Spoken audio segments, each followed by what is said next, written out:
نه هستیم اکا هستیم. خب شما ویدیو را دیدین؟ همروی فرهاد جان. بله تقریبا آماده ایم که میگونه یک صحبت داشته باشیم به منتاژ به قیچی باشه. فقط بخشش که اگر 10 minut پس این دستگاه نواربرداری ما خودش اتوماتیک قطع میشه من رفته دوباره روشن میکنم معذرت درود برای همه بچه‌ای که این ویدیو را بعداً در صفحه یوتیوبی و فیسبوکی تئاتر کنی بادام ببینن و همزمان صفحه دلیر مومالی خورشید مصطفی‌اف سرکارگردان تئاتر روسی درامایی به نام ولادیمیر مایاکوفسکی سالهای 90 دقیقش کدام سال ختم کرده دانشگاه داره 99 ختم کردن اول تئاتر اهورون و بعداً تئاتر مایاکوفسکی هنرمند و اکنون کارگردان دلیر مومالی 2012 اکتور تئاتر کینو ختم کردم گروه تئاتر نگاهی نو کار میکنم خب شروع میکنیم چی پرسیدنی تو از ما؟ حدود 10-12 سوال دارم و 12 ماکسیموم ما 30 دقیقه زیاد صحبت نمیکنیم به دیپلم چقدر سرکارگردان تئاتر مایاکوفسکی شدیم؟ ما باور میکنیم من وقتی که خبر کردن یعنی گپ بود که شاید سرکارگردان مونن من فکر کردم که یعنی من دیپلم ندارم دیپلم کارگردانی ندارم و من خودم کارگردانم یعنی حس نمیکنم و نمیتونم بگم که من کارگردان هستم هر چیزی که من روی صحنه مثل کارگردان یعنی آوردم یعنی تنها برای یعنی از کنجکاوی خودی من بود کنجکاوی خودی خورشید مصطفی بود که بسنجم یعنی بفهمم که ما از عهدهش میبرم یا به طوری که یعنی خورشید مصطفی میخواد یعنی مانده باشه کدام یک اثر یعنی تنها به خاطر کنجکاوی خودم بود ولی به دیپلم شما چقدر سرکارگردان تعیین شدید؟ تعیین کردن یعنی چقدر من تعیین کردن دیگه گفتم خب باشه اگر که باوری کرده باشین باوری اگر من باوری شما را ارزنده باشم یعنی این طلبات‌های پس نبود است تو این وقتی حتما تو باید رشته کارگردانی ختم کرده باشی که بعد سرکارگردان این طلبات نبود است پس وقتی من پرسان شدم گفتن چی خیلی یعنی کافی است که یعنی از دستت همین هنر میآید و دیپلم لازم باشد یعنی من خودم خواهش پیدا کردم که یعنی رو سرخ نشم پیش مردم که من روم دانشگاه که من یک سبق بآموزم که یعنی دیپلم داشته باشم ولی این تصمیم دارین کجای میره خوندنی البته یعنی تنها همچون کارگردان در لابراتوری های کارگردان های جوان 3 سال پای هم 4 سال پای هم در فستیوال چخ فیشر مسکو اشتراک کرده بودم در الهام بله یعنی سرتیفیکات های همچون کارگردان من که داشتم از پشتی همون سرتیفیکات ها یعنی باوری کردن سپاریدن ولی نگفتید که رفتنیت خوندنی یا نه بعد بله رفتنیم بله خواهش کردم که همینجا هم روم یعنی دانشگاه صنعت تاجیکستان دارم یعنی دیپلم اینجا هم یعنی داشته باشم و پسان یعنی روم کجایی که پس اینا ما فهمیدم که یعنی نقشاتون اینقدر طولانی است شما با کلی از تاجیکستان رفتنی نیستین اصلا رفتنیم از تاجیکستان بله بعد این همه مسئولیت و این همه نقشای کاریتون چی است نفهمیدم تا جایی که هست تا جایی که قوتم میرسد تا جایی که حالا من پگاه رفتنی نیستم از تاجیکستان بله برای همینم تا جایی که هستم اینجا یعنی هر کاری که از دستم اومد میکنم و بعد خداحافظ میکنم بعد خب اجاره نشینی تو کی بینو تئاتر مایاکوفسکی این سوال به من نه در دلتون زد اجاره شدن البته یعنی میخوایم که یعنی بینوی خودم رو داشته باشیم یعنی صحنه خودم باشد که هر کاری که خواسته باشیم کرده باشیم هر کجایی که خواسته باشیم که بکوبیم اینجا این دست و پا بسته هستیم و برای همینم هست نمایشنامه هایی که یعنی چراغ با دیدی خودم و با خواهش خودم و با هر چیزی که دوست می‌داریم که چراغ گذاشته باشیم نمیتونیم دیکور یعنی همه این چیزا یعنی دست و پا بسته ایم برای همینم کمبودی ها در نمایشنامه های ما خیلی زیاد است از این لحاظ اجاره نشینی خودتون تو کی اجاره نشینی خودی خورشید مصطفی بله خب نمیدونم هم وقتی که چه بگم پول زیاد به دست آوردم جمع کرده توانستم که بعد شاید برای خودم خانه میگیرم عمرتون بالا از 40 شد فکر میکنه که تو هنوز میتونه که صاحب خانه در دوشنبه بشه دیگه میگن که مرد هر چی کرد تو 40 سالگیش کرد بعد تمام دیگه میگن من باوری ندارم که من در دوشنبه خانه دارم چی هیچ وقت اگر مواد توفایی از کجای نفت ندید. نه من امیدی خیلی توفه را ندارم. من فکر نمیکنم که کسی با من این گونه توفه کرده باشه. این توفه خیلی توفه گران است و من انتظارشم نیست. در ما یک حرف مردمی هست، نمیدونم شما به این نظر روزی هستین یا نه. از مرد میگن دو سه چیز باید نشانه مونه: باغ، فرزند، خانه. خب ولی نمیدونم که خورشید مصطفی این 40 سال کدومش کرد؟ تنها کارم شاید بمونه از من. چرا نمیخواین که از خودتون فرزندم نشانه بمونه برای ملت؟ نه از خود فرزند باقی گذاشتن، یعنی خدا خواهد نصیب کنه. همون روزی که رو ما را سرخ کرد خداوند نصیب ما گردون میشه. شما در جنوب کشور خانه مادری هست به هر حال؟ بله. حق دارید در اون خانه؟ بله. بحثی بینای نوی تئاتر مایاکوفسکی که باید 2 سال پیش البته به استفاده داده میشه از روی معلوماتی که بود، شما پیگیری نمیکنید که دیگه تلاش نمیکنید که چرا ساختمانش با قطع شد، با سر شدی نهادی؟ هر وقت خواستم قطع میکنم. اصلا از من یگان وابستگی هم ندارد، از تئاتر نیز وابستگی هم ندارد. یعنی هرگاهی که قطع می شود، یعنی ما پرسان می شویم از وزارت فرهنگ. وقتی که زنگ میزنم میگیم که یعنی چی گپ، یا آنها زنگ میزنن که یعنی به وقتی قطع گردید، یعنی همین که فینانسی رو یعنی باز شده شد، باز یک مبلغی که میگذرانند و هم چقدر که مبلغ گذراندن موافق همون مبلغ بود چقدر جایی همون تئاتر رو میبردارن. یعنی خیلی آهسته آهسته با این سرعتی که ساختمان رفته است با فکرم که 5 ساله نزدیک باز 5 سال دیگه شاید صاحب بینا نمیشه. خب من در همین میون یک بار رفتم میبینم بو میمون بخشش که الله حاضر این بودی میگفتی ما موندم من وقت قبول از شما درست موند اگه من قبول است آماش بریم. Так ادامه صحبت. یک بحث داشت تئاتر مایاکوفسکی با تئاتر دولتی جوانان که حتی با مناسبت‌های شخصیتون سخت آمده رسید. اون وقت ادناکلاسنیک بود. شما با استاد میرزایف هم جنگ سخت کرده بودید، بحثی لفظی کرده بودید در اینترنت در موضوع نمایش رستم و سهراب. یادتون هست؟ این همش از کجا سر شد و چرا یعنی شد؟ بحث با تئاتر جوانان نبود. من دیدم که به واسطه اون بحثاتون با قمرالدین میرزایف میشد. اون وقت اونجا که وای سهراب بازی میکرد اینجا شما.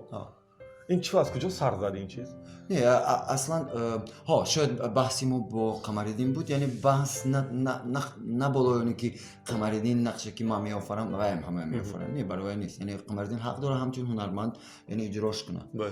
خب بحث بالای دیگر بود وقتی که اون هنرمندایی که رستم و سهراب در تئاتر جوانان یعنی کپی کرده بودن از نمایشنامه رستم و سهراب تئاتر مایاکوفسکی، تنها ما میگفتیم که شما کپی کردین و این نمایشنامه شما نیست، چون که این نمایشنامه را تئاتر مایاکوفسکی یعنی تولید کرده بود. ولی کارگردان اینا با پورگی گرفت بود اونجا مون، یعنی کارگردان حق داشت که این کپی را کنه.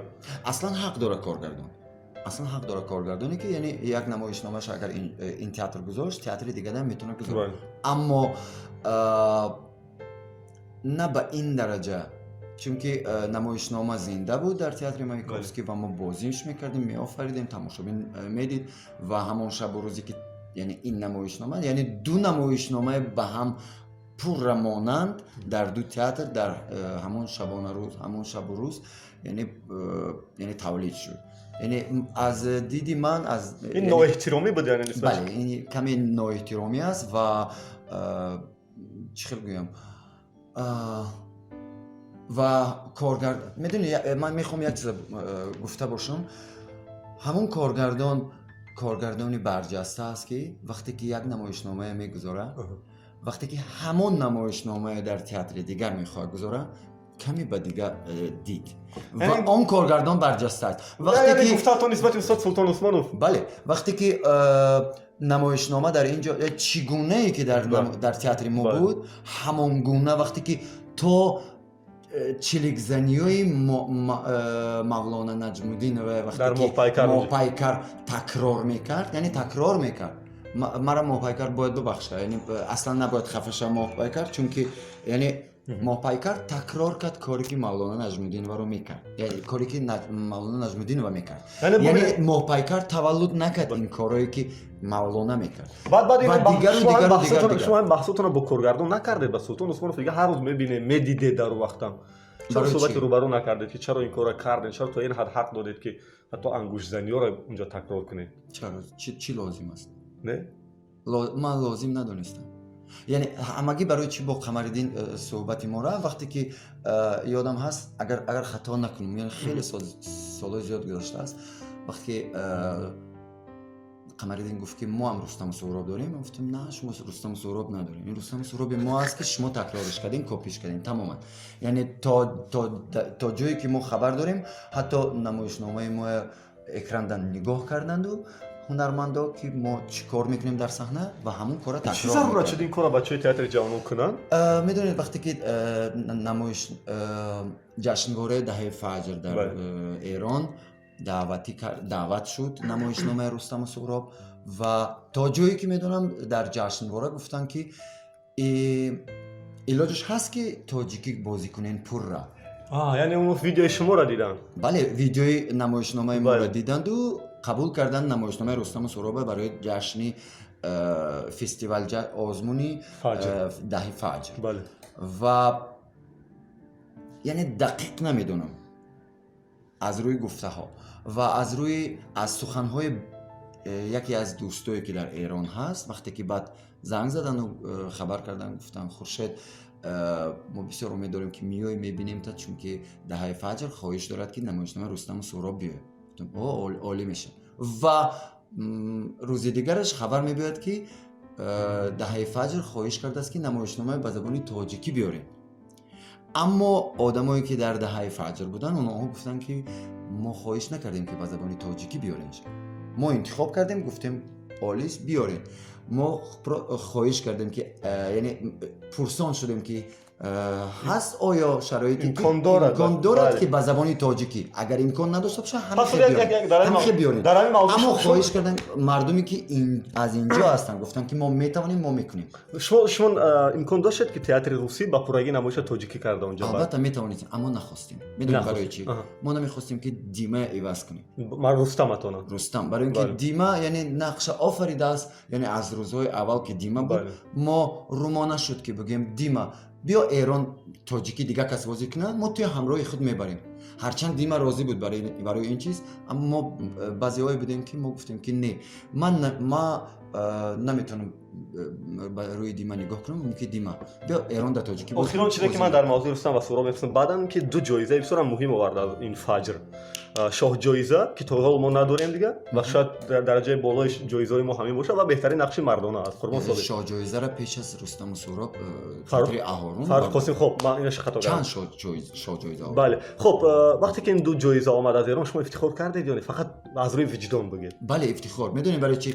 هرچند ما مبارکبادی هم کردیم در فیسبوک ما خیلی خوشحال بودیم برای وقتی که آمدن یعنی ما نامش چی فرودگاه پیشواز نه هر روز سه‌شنبه زبار داشتیم. بله جمع آمد است. بله جمع آمده یعنی تئاتری است که یعنی همه تمام گروه میآید و در مجلس یادم هست که خستن و از جا چون مومین شریفov سهراب جنجالov در تئاتر یعنی کار میکرد اونهایی که یعنی با نمایشنامه تاجیکی با زبان تاجیکی رفته بودن تبریک کرده بودیم اما جنجال بعد آغاز شد. خب یه لحظه دیگه من بگم و جنجال ما آغاز نکردیم. نه چطور شد جنجال؟ از نویس دیگر مردم نه از ما. یعنی ما جنجال هم نکردیم وقتی که رفتن ما که گفتیم ما دیما عوض نمیکنیم وقتی که گفتن ما در جوانان میمونیم نمایشنامه با زبان تاجیکی گفتیم خودش شما بکنید و رفتند و آمدن باز ما تبریک کردیم اما ما جنجال هم نکردیم. جنجال بعد موضوع بینو را باز یک بار دیگه میخوام بررسی کنم. در همون شب روزی که بینو وایران میشد من احساس شما که آشنا بودم برای که یک فیلم مستند ما گرفتیم چرا مثل دیگر کشورها ما پیش بینو گروسنه‌نشینی اعلان نکردیم؟ چرا من نکردیم تراکتوری را که باید وایران کنه بینو را؟ چرا هنرمندای مردمی ما در پهلوی شما راست نایستادن و شما هم راحت دست و پنجه خودتون کردید بینو را دادید؟ گفتن که تو چی درجه من خبر دارم گفتن زورتون نمیرسه نکنین. ما میخواستیم که برایم گفتن که نکنین یعنی این چیز تصدیق شدگی است یعنی مهر زدگیان که باید بینا خراب کرده شوند، یعنی برای شما دیگه جدا بینا میسازن. برای همینم نکنید گرسنه نشینی هم اگر کنین که این فایده نداره میگیرن بینا. و چی خیلی گم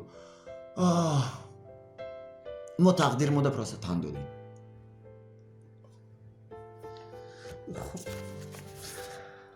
ببینید مثلا همین واقعه یک سال پیش با الهام رخ داد در تاشکند. هرچند تئاتر مستقل است، تئاتر دولتی نیست و عیناً مثل بینای شما در مرکز شهر است اونا. و چرا اونا تونستن ما نتونستیم؟ اونا هم تصدیق شده بود، مهر شده بود، علاقه باید میخست الهام، ولی اونا تونستن ما نتونستیم. خب یک مشکلی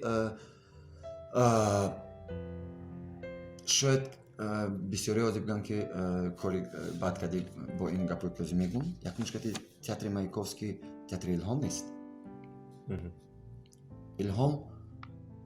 الهام تئاتر جهانیه. خب مایکوفسکی هم ابرو داره برای ما. ها بله.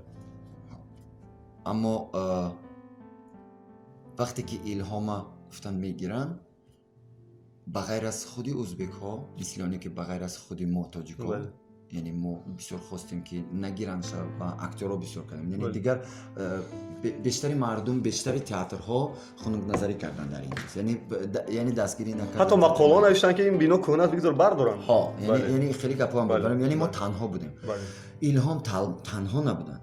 چون که تمام تئاترهایی که بیرون از مرز ازبکستان هستند، در خارج از امریکا، از اسرائیل و از تمام اروپا، همه آنها دستگیری کردن و نوشتن و مکتوب کردن جانب حکومت ازبکستان. این تصمیم خود الهام نبود که با آنها مراجعت کرد که اونا برعکس بعد نامه نوشتن. شما هم شاید این کارو میکردین.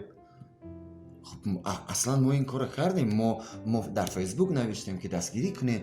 ما قریب که 3-4 نمایش آخری که بازی میکردیم تماشابین می آمدن ماده، یعنی زال بسیار پر می آمد همون 3-4 روز آخر، چی کودکا و چی کلانسالا نمایشنامه.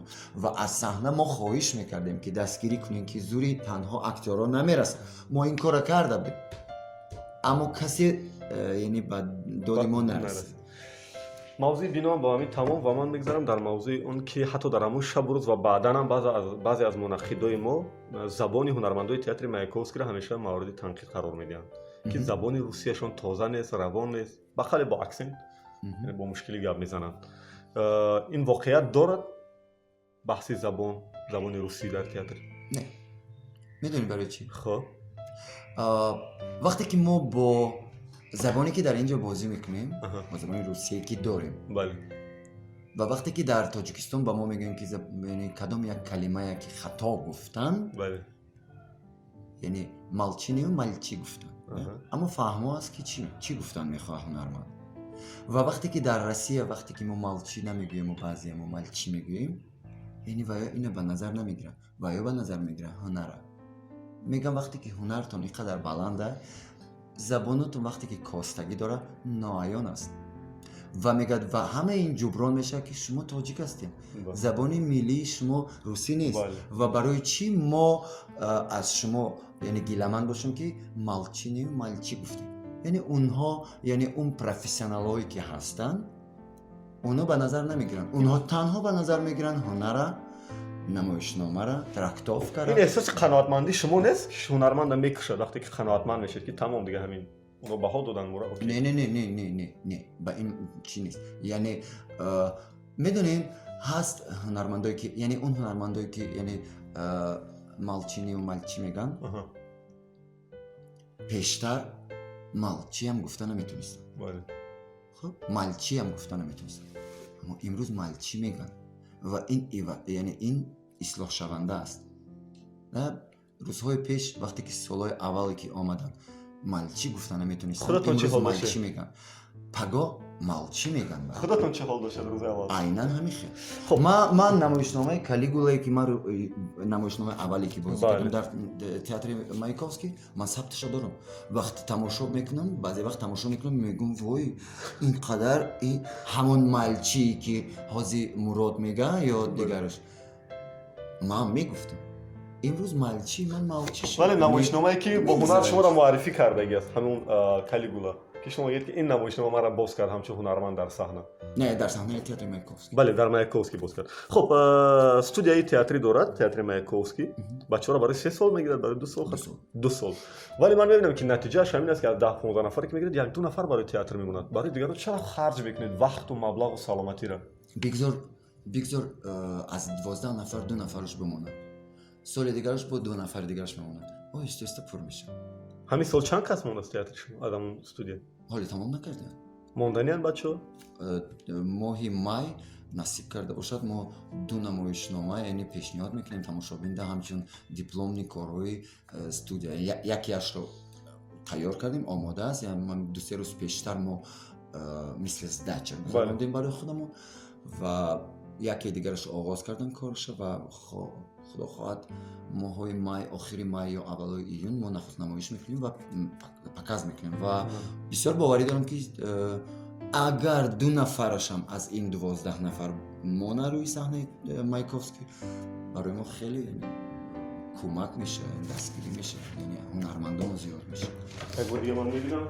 خب سوال بعدی من همین است در مورد احساس میکنم که یک گروه الهیده در تئاتر مایکوفسکی هست و تمام زمام راهبری و کارهای ایجادی را به دست گرفتن مثل همفکرا دوستا رفیقا آشناها.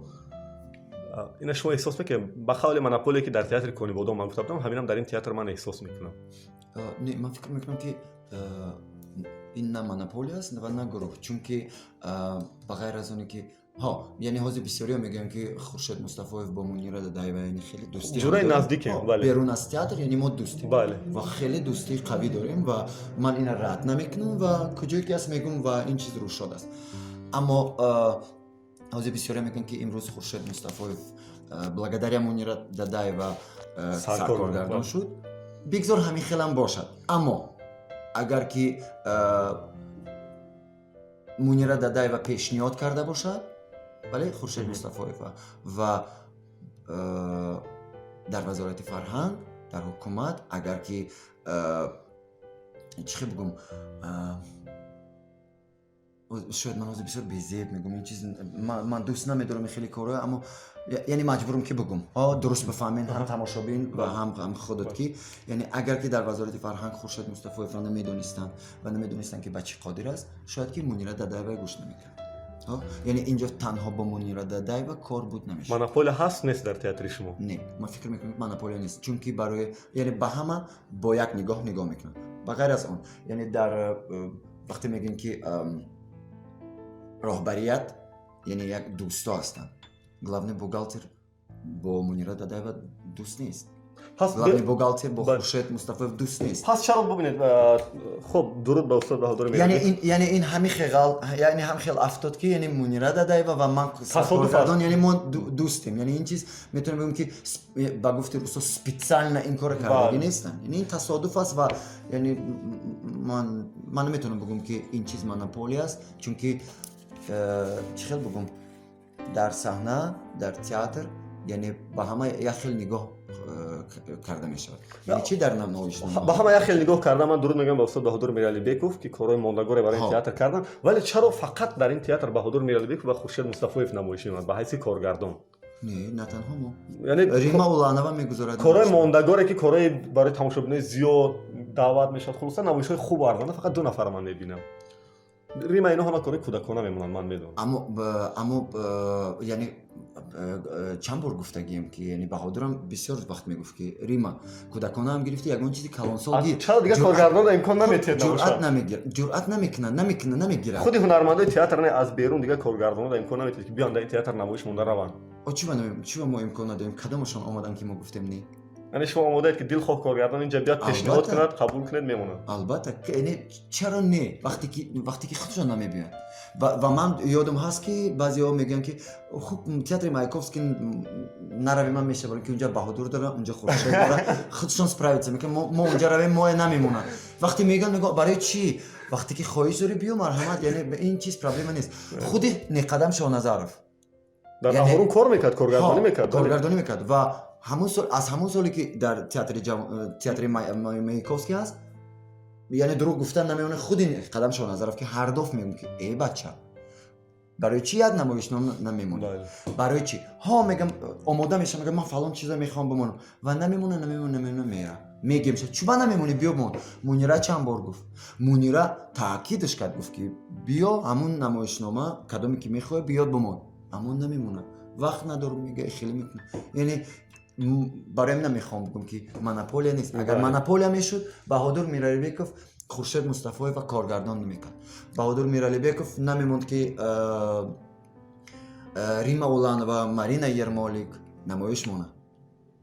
از طرف گروه دوستای شما مونوپولیا نیست، اینا فهمیدم. بهادر میرالبیکوف اینجا بیگانه. خب چرا بهادر میرالبیکوف دوستی ما است؟ نه از همچون پدری ما است که اگر خیلی بگیم در تئاتر. خب به هر حال نسبت به سین و سال، نسبت به هم نشست ها من میبینم که اون الهیده است. خب سوال بعدی من همین است در مورد فستیوال هایی که 5 سال اخیر تئاتر مایاکوفسکی میرد و همیشه من میبینم که یک سفری پیشکی معین شده از طرف حکومت روسیه جانبداری میشه دستگیری میشه فقط اینجا میره. چرا فستیوال های دیگری که مثلا مثل هم چخوفی که میرفته و ده ها فستیوال دیگه چرا دیگه خیلی فستیوال ها نیست؟ فقط شما یک سال با روسیه میرید میاد دیگه راضی حمیکتی. ببینید فستیوالی که در شهر برست میگذشت آخرین بار وقتی که ما اتکاز دادیم گفتیم نه ما نمیریم چون که ما پول نداشتیم. بعد فستیوالی لووف اوکراین اونجا هم همیشه پول نداشت.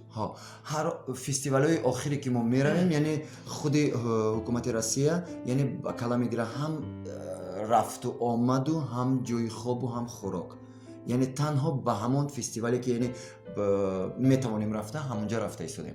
دیگر فستیوالایی که ما باید پول داشته باشیم که راه کیرم و اقلا خودمون یعنی داشته باشیم نداریم، برای هم نمیتوانیم رفته. قزاقستان دعوت شدیم در جشنواره اما ما نداشتیم پولی که رویم.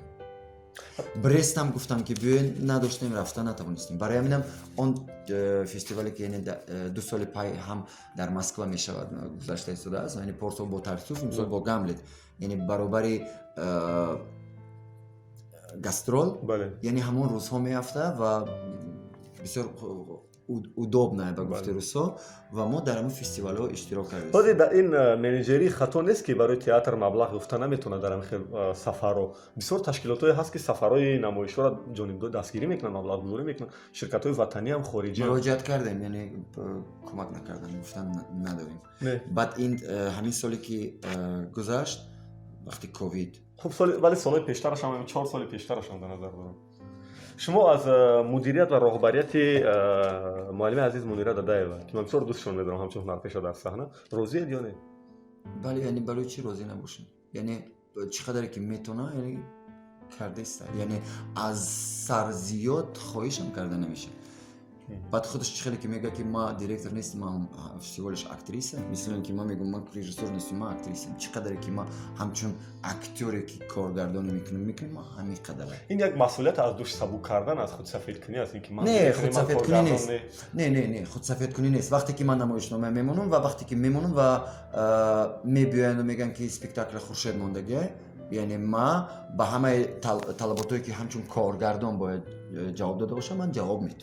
میگم یعنی من حق ندارم وقتی که نمایشنامه برآمد که بگم که خیلی این نمایشنامه من رژیسور نه من اکتور موندگیم نه خیلی نمیگم. دو دقیقه دیگه من میبینم دو سوال دیگه دارم. من سوالای کوتاه دارم. 3 هنرمندی که هنرمندای تئاتر تاجیک که شما میپسندید. 3 هنرمند تاجیک. بله تئاتر. نه تنها از مایکوفسکی. فرق نداره. 3 هنرمند کمه. 3 تا میخوام. خیلی هنرمندای خوب زیاد داره. 3 تا میخوام. خب نمی‌شم از همه اون بسیاریا یعنی جدا کنم. مرد یا زن؟ فرق نداره. فقط زنده باشن حالی در صحنه کار و فعالیت دارن. Akay Asalbek. Nazriyev. خیلی دوستشون دارم. لاهوتی.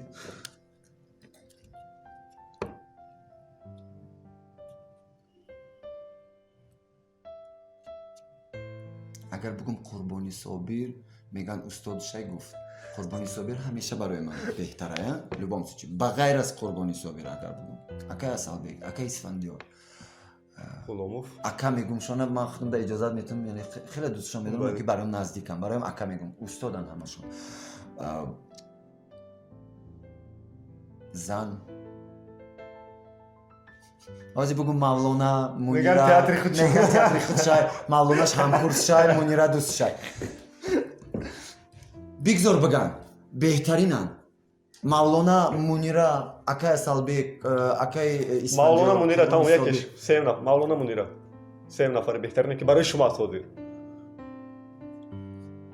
Савимаш зан? Бале. Мо дорем Исфандиёр Ғуломова, дорем Асалбек Назриёва, сем нафараш. Мавлона ё Мунира? Мавлона ё Мунира? Аз ҳар душ якташ? Бале. Фирӯза Раҳмонова. Фаҳмо. Як театре ки шумо орзу доред ки унҷо рафта коргардонӣ кунед. Берун аз Маяковский, кадом театр? Мо фақат фазои театри Тоҷикистонро дар назар мегирем. Шояд театри Кони Бодом ва театри Бухтар. Шуморо фариёд дорам. Тамом дигам вақти шуморо гирифтем ҳозир. Ба фариёд дорам. Бо ман фикр мекардам шуморо фариёд дорам, мегӯям хабар ёфти аллакай ки Қорғонтепа мара фариёд. Тамрин да шуморо фариёд. Ман суолҳои боз зиёд доштам, аз оне ки 30 дақиқам тамом шуд, ба шуморо фариёд дорам. Тамом? Раҳмат aka. Зинда бошед.